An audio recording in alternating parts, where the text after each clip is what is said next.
Bagi para penyuka wisata sejarah, Lawang Sewu dapat menjadi salah satu pilihan yang tepat.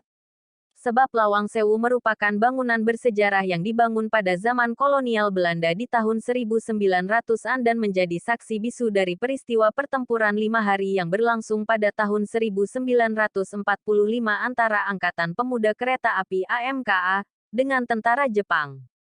Menurut istilah orang Jawa, lawang berarti pintu, dan sewu bermakna 1000 atau menjadi kata yang mewakili angka paling banyak di zaman dahulu. Sehingga, Lawang Sewu artinya 1000 pintu. Namun, kalau dilihat dari jumlah aslinya, Lawang Sewu ini memiliki 928 pintu.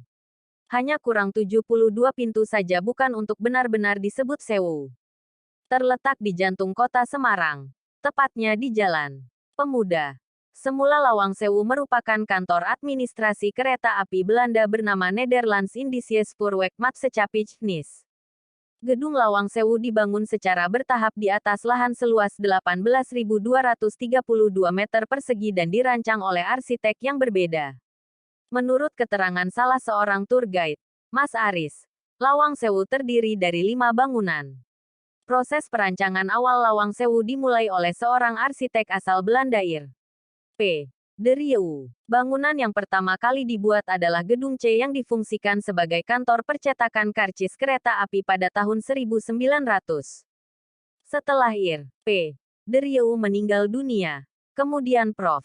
J. Klinghammer dan B. J. Oundak ditunjuk untuk melanjutkan pembangunan Lawang Sewu. Pengerjaan gedung A sebagai kantor utama NIS pun dimulai pada Februari tahun 1904 dan selesai Juli tahun 1907. Kalau kita lihat bentuk bangunannya, bentuk dalam gedung A kayak gerbong kereta. Jadi semuanya saling berhubungan seperti gerbong kereta api. Hal ini dilakukan untuk mempermudah komunikasi orang Belanda kala itu, kata Mas Aris. Seiring berkembangnya kantor kereta api Belanda, maka dibangunlah beberapa gedung pendukung, yakni gedung B, D, dan E pada tahun-tahun 1916 sampai tahun 1918. Untuk gedung B sendiri masih dibangun oleh Prof. J. Klinghammer dan B. J. Oundak. Sementara untuk gedung D dan E arsiteknya ialah Thomas Karsten. Ia menjadi arsitek termuda dan terakhir yang merancang pembangunan gedung Lawang Sewu. Jika dicermati, bangunan Lawang Sewu menggunakan batu bata keramik berwarna oranye yang melambangkan sebuah kekayaan, kemakmuran, dan juga menunjukkan kasta tertinggi. Zaman dahulu, batu bata ini tergolong langka dan harga per batanya pun sangat mahal. Zaman dulu satu batu bata ini ditaksir mencapai 300.000 harganya. Dan yang unik, cetakannya ada yang melengkung, kata Aris. Dan salah satu alasan kenapa Lawang Sewu banyak pintu bukan hanya untuk membuat sirkulasi udaranya semakin bagus, tapi juga berkaitan dengan kasta. Mereka, orang Belanda, sangat menjaga image. Jadi kalau bangun yang gak tanggung-tanggung, katanya. Setelah mengalami pemugaran dan renovasi, kini Lawang Sewu difungsikan sebagai museum yang menyajikan ragam koleksi yang berhubungan dengan kereta api. Mulai dari seragam masinis, alat komunikasi telepon kayu, telegraf alat hitung Frieden, lemari karcis Edmondson, karcis kereta kuno, mesin cetak tanggal untuk karcis kereta, dan lainnya. Pertempuran 5 hari. Seusai masa kolonial Belanda, Lawang Sewu berpindah tangan menjadi markas tentara Jepang sekaligus kantor transportasi Jepang bernama Ryuku Sokyoku pada tahun 1942. Singkat cerita, di tahun 1945 yang merupakan tahun kemerdekaan Indonesia, terjadilah pertempuran yang melibatkan AMKA Angkatan Pemuda Kereta Api dengan prajurit Jepang. Pertempuran ini berlangsung selama 5 hari tiada henti pada 15 sampai 19 Oktober. Salah satu penyebabnya adalah tewasnya Dr. Karyadi yang merupakan dokter paling andal kala itu. Prajurit Jepang berada di dalam kawasan Lawang Sewu. Sementara AMKA berada di Wilhelmina Plain tepat seberang Lawang Sewu. Wilhelmina Plain inilah yang dikenal dengan kawasan Taman Tugu Muda. Dari segi jumlah dan senjata pemuda AMKA dinilai memang sudah kalah. Prajurit Jepang ada sekitar 500.000 orang dengan senjata bayonetnya. Sementara AMKA hanya berjumlah 2.000 lebih pemuda dengan senjata bambu runcing. Namun dengan semangat yang menggelora dan pantang menyerah, pemuda AMKA tetap berusaha melawan. Walau pada akhirnya harus gugur di medan perang.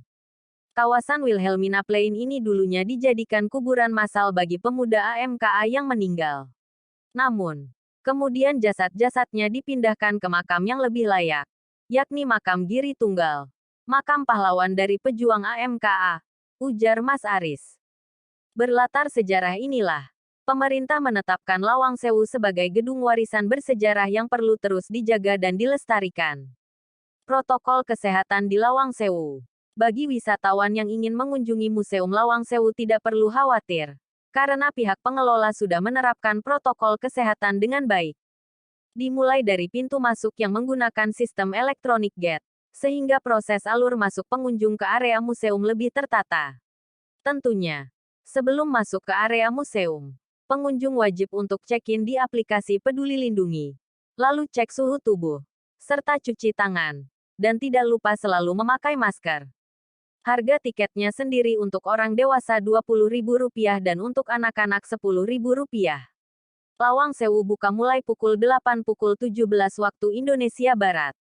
Keberadaan Lawang Sewu tentu memberikan peluang bagi masyarakat setempat untuk dapat meningkatkan pendapatan ekonomi mereka. Lantaran Lawang Sewu menjadi daya tarik utama atau magnet tersendiri bagi wisatawan untuk berkunjung ke kota Semarang. Seperti yang pernah disampaikan Menteri Pariwisata dan Ekonomi Kreatif Kepala Badan Pariwisata dan Ekonomi Kreatif, Sandiaga Salahuddin Uno, bahwa sektor pariwisata menciptakan multiplier efek bagi industri lain, semisal transportasi, hotel, hingga restoran. Dengan kata lain, semakin tinggi frekuensi kunjungan wisatawan ke Lawang Sewu maka peluang usaha dan penciptaan lapangan kerja akan semakin terbuka, sehingga berdampak pada kesejahteraan masyarakat. Akan tetapi, semenjak pandemi COVID-19, wisatawan yang berkunjung ke Lawang Sewu hanya berkisar 100 orang hari di weekdays, dan 300 orang hari di weekend. Padahal sebelum pandemi bisa menembus hingga 3.000 pengunjung bahkan lebih pada saat weekend. Untuk itu, dengan sejumlah relaksasi kebijakan yang dilakukan pemerintah, seperti penghapusan tes antigen untuk pelaku perjalanan domestik dapat memberikan dampak yang signifikan terhadap peningkatan kunjungan wisatawan ke Lawang Sewu khususnya, dan Semarang pada umumnya. Dengan program dan kebijakan yang tepat sasaran, tepat manfaat, dan tepat waktu, kita paham kebutuhan rakyat, maka kesejahteraan ekonomi dapat meningkat, kata Menparekraf.